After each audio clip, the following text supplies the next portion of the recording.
ഇതാണ് നമ്മുടെ നൂറടി പുഴ. നൂറടി പുഴ നല്ല മഴയൊക്കെ പെയ്ത് കലങ്ങി മറിഞ്ഞു വരുന്ന ആ മനോഹരമായ ദൃശ്യമാണിത്. പുഴയുടെ ആ മനോഹാരിത ഇപ്പം ഇരട്ടിയായിട്ടുണ്ട്. കാരണം വെള്ളം ഇത്രയും നാളും വെള്ളം വറ്റുന്ന ഒരവസ്ഥയിലായിരുന്നു. എന്നാൽ ഇപ്പം മഴയൊക്കെ പെയ്ത് വെള്ളം നിറഞ്ഞ് പുഴ നിറഞ്ഞൊഴുകുന്ന മനോഹരമായ ദൃശ്യങ്ങളാണ്.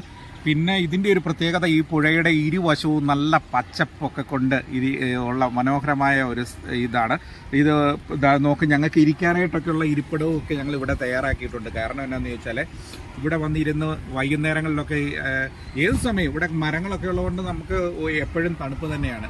നല്ല മാവും അതുപോലെ നല്ല അത് സർവ്വവ്യാപി സുഗന്ധി എന്ന് പറഞ്ഞൊരു മരമാണ്. അതിന് നല്ല സ്മെല്ലാന്നാണ് പറയുന്നത്, അത് പൂത്ത് കഴിയുമ്പോൾ ഒക്കെ. അങ്ങനത്തെ ഒരു മരമൊക്കെ ഉണ്ട്. പിന്നെ നമുക്ക് അത്യാവശ്യം എല്ലാം ഇവിടെ ഒരു പച്ചപ്പുള്ള ഒരു പ്രതീതി ഉള്ളത് കൊണ്ട് നമുക്ക് ഇവിടെ വന്നിരുന്ന മനസ്സിന് നല്ല റിലാക്സേഷനൊക്കെ കിട്ടും. പിന്നെ നൂറടി പാലമാണത്, അത് വണ്ടി പോകുന്നത് കണ്ടോ, മെയിൻ റോഡ് തന്നെയാണത്.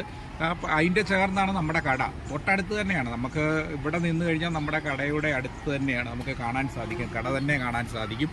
പിന്നെ ഇതിൻ്റെ തൊട്ടടുത്താണ് നമ്മുടെ ഇവിടുത്തെ ഏറ്റവും വലിയ ഓഡിറ്റോറിയമായ റോസ് ലോഞ്ച് ഓഡിറ്റോറിയം. നേരെ ഓപ്പോസിറ്റ് കാണുന്നതാണ് നമ്മുടെ റോസ് ലോഞ്ച് ഓഡിറ്റോറിയം എന്ന് പറയുന്നത്. ഇവിടുത്തെ മലപ്പുറത്തെ ഏറ്റവും ടോപ്പ് ഓഡിറ്റോറിയമാണ്. നല്ല സൂപ്പറായിട്ടുള്ള നല്ല 5 സ്റ്റാർ ലെവലിലുള്ള ഓഡിറ്റോറിയമാണ്.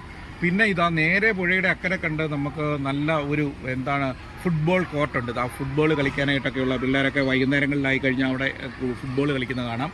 പിന്നെ പുഴയുടെ ഇവിടെ നല്ല കുളിക്കടമൊക്കെയാണ്. ഞങ്ങൾ നേരെ താഴോട്ടിറങ്ങിയാൽ നമുക്ക് കുളിക്കാം. നല്ല കുളിക്കടമാണ് ഇത്.